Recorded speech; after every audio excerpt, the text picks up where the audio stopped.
ഓം ശാന്തി. ജീവിതത്തിൽ മനുഷ്യന്മാർ എൻ്റെ എന്ന സാമ്രാജ്യത്തിൽ വസ്തുവകകളുടെയും വ്യക്തികളുടെയും എണ്ണം കൂട്ടാൻ വേണ്ടിയുള്ള പരാക്രമത്തിൽ എന്തുമാത്രം ഓടിക്കൊണ്ടിരിക്കുന്നു. ഞാൻ പലപ്പോഴും മഹാഭാരതത്തിലെ ഭീഷ്മപിതാമഹന് അമ്പ കൊടുത്ത ശാപത്തെ ഓർത്തു പോവാറുണ്ട്. നിൻ്റെ ഈ സാമ്രാജ്യത്തോടുള്ളതായിരിക്കുന്ന സ്നേഹം, ഈ സാമ്രാജ്യത്തിൻ്റെ രക്ഷയ്ക്ക് വേണ്ടി ഒരു നിമിഷം പോലും നിർത്താതെ നീ ഓടിക്കൊണ്ടേയിരിക്കും. അവസാനം തളരുന്ന സമയത്ത് ഞാൻ നിൻ്റെ മുന്നിൽ നിന്നെ സത്യമറിയിക്കാൻ വരും എന്ന് പറഞ്ഞതായിട്ടുള്ള അമ്പയുടെ വാക്ക് പലപ്പോഴും ഈ ലോകത്ത് മനുഷ്യന്മാർക്ക് അത് സാർത്ഥകമാവാറുണ്ടോ എന്ന് തോന്നിപ്പോവാറുണ്ട്. എൻ്റെ എന്നും എൻ്റെ സാമ്രാജ്യമെന്നും എൻ്റെതെന്നും കെട്ടിപ്പിടിക്കാൻ വേണ്ടി മനുഷ്യൻ ഓടുമ്പോൾ യഥാർത്ഥമായ മൂല്യങ്ങളിൽ നിന്ന് മറന്ന് എവിടേക്കൊക്കെയോ മനുഷ്യൻ ഓടിക്കൊണ്ടേയിരിക്കുകയാണ്. എന്നാൽ ഇതിൽ ഒരു തരിമ്പെങ്കിലും, ഒരു സൂചിയെങ്കിലും അടുത്തൊരു ജന്മത്തിലേക്ക് കൊണ്ടുപോകാൻ നമുക്ക് കിട്ടുമെന്ന് ചോദിച്ചാൽ വസ്തുവകകളോ വ്യക്തികളോ നമ്മുടെ കൂടെ കിട്ടില്ല എന്നുള്ളത് സത്യം. അതേസമയം ഇതെല്ലാം ആർജിക്കാൻ വേണ്ടതായിട്ടുള്ള ഓട്ടത്തിൽ പോകുന്ന സമയത്ത് മൂല്യാധിഷ്ഠിതമായിക്കൊണ്ട് സത്യത്തിൻ്റെ, ധർമ്മത്തിൻ്റെ, നീതിയുടെ പാതയിൽ നിന്നുകൊണ്ടാണ് നമ്മൾ സമ്പാദിച്ചതെങ്കിൽ ഇതെല്ലാം നിങ്ങൾ അടുത്ത ജന്മത്തിലേക്ക് ട്രാൻസ്ഫർ ചെയ്യപ്പെടും എന്നതും സത്യമാണ്. കാരണം എന്ത് ധാർമ്മികമായി നേടിയോ ആ ധാർമ്മികമായി ഞാൻ അനുഭവിക്കേണ്ട സുഖത്തിൻ്റെ അക്കൗണ്ട് അതെൻ്റെ കൂടെ വരും അടുത്ത ജന്മത്തിൽ എനിക്ക് സുഖം തരാൻ വേണ്ടി. അതേസമയം എൻ്റെ എന്ന് നമ്മൾ വിചാരിക്കുന്ന ഈ വസ്തുവൈഭവങ്ങൾ ഇതൊന്നും ഒരിക്കലും സ്ഥിരമായി നമ്മുടെ കൂടെ ഉണ്ടാകുന്നതേ അല്ല. ഒരു കൊച്ചു കഥ പറയാൻ ഞാൻ ആഗ്രഹിക്കുകയാണ് ഈ അവസരത്തിൽ. ഒരിക്കൽ ഒരു ഫക്കീർ, അദ്ദേഹം തീർത്ഥാടനത്തിനായി അങ്ങനെ പോയിക്കൊണ്ടിരിക്കുന്നതിനിടയ്ക്ക് ഒരു ഗ്രാമത്തിൽ വന്നു. അന്ന് അദ്ദേഹത്തിന് വിശ്രമിക്കാൻ ഒരു സ്ഥലം വേണമായിരുന്നു. അവിടുത്തെ ഒരു കൊച്ചു വ്യാപാരിയുടെ വീട്ടിൽ അദ്ദേഹം രാത്രിയിൽ ഉറങ്ങാൻ വേണ്ടതായിട്ടുള്ള സൗകര്യം ചോദിക്കുകയാണ്.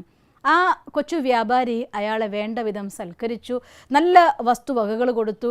പ്രഭാതത്തിൽ അയാൾ ഉണർന്ന് യാത്രയ്ക്ക് പുറപ്പെടുമ്പോൾ യാത്രയ്ക്ക് ഉപകരിക്കത്തക്ക രീതിയിലുള്ള പല സാധനങ്ങളും കൊടുത്തുകൊണ്ട് ഈ ഫക്കീറിൻ്റെ മനസ്സിനെ നിറയ്ക്കുകയാണ് ഈ വ്യാപാരി. എല്ലാം കിട്ടിക്കഴിഞ്ഞപ്പോൾ ഫക്കീർ മനസ്സ് നിറഞ്ഞ് പറഞ്ഞു പോവുകയാണ്, എന്നെ നീ ഇത്രയും അധികം സൽക്കരിച്ച്, സേവിച്ച്, സ്നേഹിച്ച് സന്തോഷിപ്പിച്ചല്ലോ. നിൻ്റെ ജീവിതത്തിൽ ഇനിയും ഒരുപാട് ഹൈറ്റ്സ് നീ എത്തട്ടെ, ഉയർച്ചകളിൽ നീ എത്തട്ടെ എന്നൊക്കെ പറയുകയാണ്. അത് പറയുമ്പോൾ ഷക്കീർ എന്നായിരുന്നു ആ വ്യാപാരിയുടെ പേര്. അപ്പോൾ ആ വ്യാപാരി പറയുകയാണ് ചിരിച്ചുകൊണ്ട്, ഇതെല്ലാം മനുഷ്യൻ്റെ കൂടെ ഇന്നുണ്ട്, നാളെ ഉണ്ടാവും ഇല്ല എന്ന് ആർക്കറിയാനാണ്. അത് വളരുകയാണോ അതോ തളരുകയാണോ, ഇതെല്ലാം നമ്മുടെ കർമ്മത്തിൻ്റെ കണക്കിൽ ലിഖിതമായതല്ലേ, അതങ്ങ് നടന്നോളുമല്ലോ എന്ന് പറയുകയാണ്. അപ്പം അദ്ദേഹം ചിരിച്ചുകൊണ്ട് എന്നാലും നിനക്കെന്നും നല്ലത് വരട്ടെ എന്ന് പറഞ്ഞുകൊണ്ട് അവിടെ നിന്ന് കടന്നുപോയി. തീർത്ഥാടനം കഴിഞ്ഞ് അയാൾ വരികയാണ്. ആ വരുമ്പോഴത്തേക്കും ഏതാണ്ട് ഒരു 5-6 മാസം കഴിഞ്ഞിരിക്കുന്നു. തിരിച്ചൊരിക്കൽ കൂടി ഷക്കീറിനെ കണ്ട് തനിക്ക് യാത്രയ്ക്ക് ഉപയോഗിക്കാൻ തന്ന എല്ലാത്തിനും നന്ദി പറയണം എന്ന് കരുതി ഷക്കീറിൻ്റെ ഷോപ്പിൻ്റെ അടുത്ത് വരികയാണ്. പൂട്ടിക്കിടക്കുന്ന ഷോപ്പാണ് കാണുന്നത്. അയാൾക്കാകെ സ്റ്റണ്ടായി പോവും. അവിടെയുള്ള ആളോട് അന്വേഷിക്കൂ, ഇവിടെ ഉണ്ടായിരുന്ന ഷക്കീർ എവിടേക്ക് പോയി? പറഞ്ഞാൽ അയാളുടെ വ്യാപാരം ആകെ മോശമായി പോയി. അയാൾ കട പൂട്ടി ഇപ്പോൾ ജമീന്ദാരുടെ അടുത്തൊരു മാനേജറെ പണിക്ക് അയാൾ പോവുകയാണെന്ന് പറയും. അങ്ങനെ എന്തായാലും എനിക്ക് ഷക്കീറിനെ കാണണം എന്നാഗ്രഹിച്ചുകൊണ്ട് ഈ സന്യാസി, ഈ ഫക്കീർ ഷക്കീറിൻ്റെ അടുത്തേക്ക് പോയി. അവിടെ ചെന്നപ്പോൾ കണ്ടു, വളരെയധികം സന്തോഷമായി. ഷക്കീറിനും അതെ ഈ ഫക്കീറിനെ കണ്ട സമയത്ത് വളരെയധികം സന്തോഷമായി. അവിടെയും അദ്ദേഹത്തിന് കൊടുക്കാവുന്നതിൽ വെച്ച് ഏറ്റവും നല്ല ശുശ്രൂഷ സൗകര്യങ്ങളെല്ലാം കൊടുത്തു. ഷക്കീർ സ്വയം ആഹാരം കഴിക്കാതെ തന്നെ ഫക്കീറിന് ആഹാരം കഴിപ്പിച്ചു. സ്വയം നിലത്ത് വിരിപ്പ് വിരിച്ചു കിടന്നുകൊണ്ട് തൻ്റെ കട്ടിൽ അദ്ദേഹത്തെ ഉറക്കി. അങ്ങനെ എല്ലാ സൗകര്യങ്ങളും കഴിഞ്ഞ് തിരിച്ചു പോകുമ്പോൾ അദ്ദേഹം സങ്കടത്തോടെ ഭഗവാനോട് പ്രാർത്ഥിച്ചു പോലും, അല്ലാവേ ഇതെന്താണിത്, ഇത്രയും നല്ല മനുഷ്യനായിരിക്കുന്നവനെല്ലാം കൊടുക്കണമായിരുന്നല്ലോ, എന്തിനാണ് ഇവൻ ഇങ്ങനൊരു കഷ്ടപ്പാട് കൊടുത്തതെന്ന് ചോദിക്കുകയാണ്. അപ്പോഴും ഷക്കീർ ചിരിച്ചുകൊണ്ട് പറയും, ഇതൊന്നും എൻ്റെ ആയിരുന്നില്ല, ഇനിയും ഒന്നും എൻ്റെ ആവുന്നും പറയാനില്ല, എൻ്റെ അല്ലാത്തതൊന്നും എൻ്റെ കയ്യിൽ ഇല്ലതാനും, എൻ്റെ ഉള്ളതെന്തോ അതും എൻ്റെ അല്ലതാനും, അതുകൊണ്ട് പിന്നെ എന്തിനാണ് ഒരു ഫക്കീറായ അങ്ങ് എന്തിനു വിഷമിക്കുന്നു എന്ന് പറയും. അപ്പോൾ ഈ ഫക്കീർ പറയുകയാണ്, ഞാൻ വേഷമിട്ടൊരു ഫക്കീറാണ്, നീയാണ് ശരിക്കും ഫക്കീർ എന്ന് എനിക്ക് തോന്നിപ്പോന്നു ഷക്കീറെ എന്ന് പറഞ്ഞുകൊണ്ട് അവിടെ നിന്ന് സ്നേഹത്തോടെ യാത്ര പറഞ്ഞു പോയി.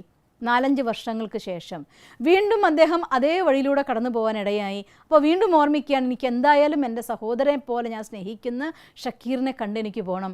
അവിടെ വന്നപ്പോൾ അറിയുന്നു ഷക്കീർ ഇപ്പോൾ ആ ജമീന്ദാറിൻ്റെ മുഴുവൻ ഓണറായി കഴിഞ്ഞിരിക്കുന്നു, വലിയ ജമീന്ദാരായിരിക്കുന്നു.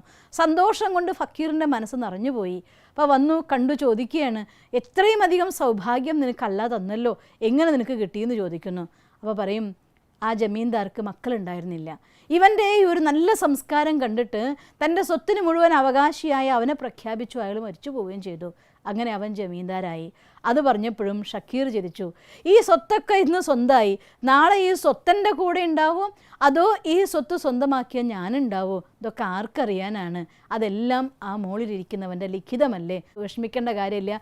ഉണ്ടെങ്കിലും വിഷമിക്കേണ്ട, ഇല്ലെങ്കിലും വിഷമിക്കേണ്ട. എല്ലാത്തിലും നമുക്ക് ഒരുപോലെ സന്തോഷിക്കാം. ഇന്നും അങ്ങയെ സേവിക്കാൻ സേവകനായിക്കൊണ്ട് ഞാൻ തയ്യാറാണെന്ന് പറയും. അങ്ങനെ രണ്ടുപേരും ഒത്ത് സന്തോഷിച്ചൊരു ദിവസം കൂടി കടന്നു.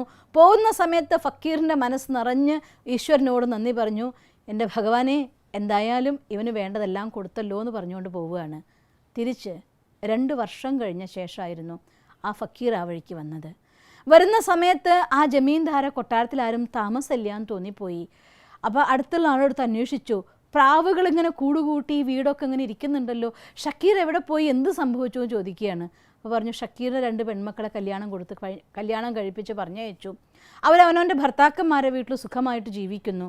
ഭാര്യ ഒറ്റയ്ക്ക് ഈ വീട്ടിൽ താമസിക്കാൻ പറ്റില്ല എന്ന് പറഞ്ഞ് അവരുടെ വീട്ടിലേക്ക് പോയി.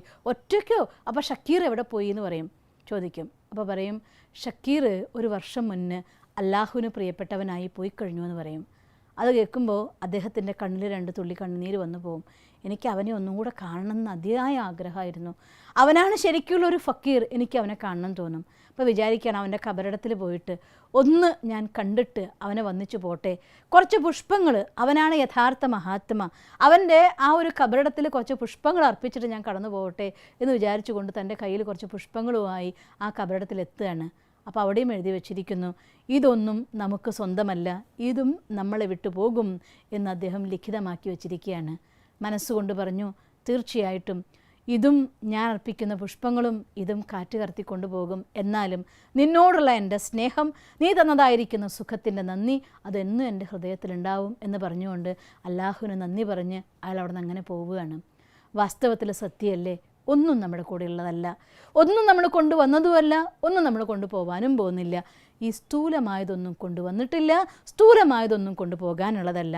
നമ്മുടെ ഉള്ളിൽ നിന്നുള്ളതായിട്ടുള്ള പോസിറ്റീവ് എനർജി, നല്ല സംസ്കാരം, നല്ല സുഖം മറ്റുള്ളവർക്ക് എത്ര കൊടുത്തിട്ടുണ്ടോ അത്രയും നമ്മുടെ കൂടെ സുഖമായി, സ്നേഹമായി, സമ്പത്തായി, സത്കർമ്മങ്ങളായി, സദ്മനുഷ്യന്മാരായി നമ്മുടെ കൂടെ വരുന്നതായിരിക്കും. അതുകൊണ്ട് ഈ എൻ്റെ എന്ന ചക്രത്തിനുള്ളിൽ കുരുങ്ങിയിട്ട് എൻ്റെതിൻ്റെ ലിസ്റ്റ് വലുതാക്കാൻ, സാധനങ്ങൾ സ്വന്തമാക്കാൻ, വസ്തുക്കൾ സ്വന്തമാക്കാൻ, വ്യക്തികളെ നമ്മുടെ അധീനതയിലാക്കാൻ വേണ്ടിയുള്ള ഓട്ടത്തിൽ മൂല്യങ്ങളിൽ നിന്ന് മറക്കാതിരിക്കുക, നമ്മുടെ ധർമ്മത്തിൽ നിന്ന് വ്യതിചലിക്കാതിരിക്കുക. ധർമ്മത്തിൻ്റെ ശക്തി, ധർമ്മോ രക്ഷതി രക്ഷിത എന്ന് പറയാറുണ്ട്. ധർമ്മം എന്ന് വെച്ചാൽ എന്താ അർത്ഥം? മൂല്യങ്ങൾ, ജ്ഞാനം, സ്നേഹം, ആനന്ദം, ശക്തി. നമ്മുടെ ഈ ജീവിതം ഈ മൂല്യങ്ങളെ പങ്കുവെക്കാനുള്ളതാണ്. ഇത് കൊടുത്തുകൊണ്ട് ആവോളം ആസ്വദിച്ച് ആവോളം കൊടുത്തുകൊണ്ട് മുന്നോട്ട് പോയിക്കോളൂ. എങ്കിൽ ഈ കർമ്മങ്ങളുടെ സുഖം അത് നമ്മുടെ കൂടെ വരും, അല്ലാത്തതൊന്നും നമ്മുടെ കൂടെ വരില്ല. അതുകൊണ്ട് ആരുടെ കൂടെ പോസിറ്റിവിറ്റി ഉണ്ടോ അവർക്ക് ജീവിതത്തിൽ ആനന്ദം അവരെ തേടി വന്നിരിക്കും.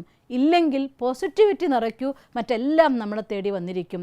അതുകൊണ്ട് ശ്രേഷ്ഠകർമ്മം, ശ്രേഷ്ഠഭാഗ്യം, സദാ സന്തോഷം. അതുകൊണ്ട് എപ്പോഴും സന്തോഷമായിരിക്കാൻ വേണ്ടി എൻ്റെതൊന്നുമില്ല എന്ന സത്യത്തെ ഉൾക്കൊണ്ടുകൊണ്ട് ജീവിതത്തിൻ്റെ യാത്രയെ മുന്നോട്ട് കൊണ്ടുപോകാൻ നമുക്ക് സാധിക്കണം.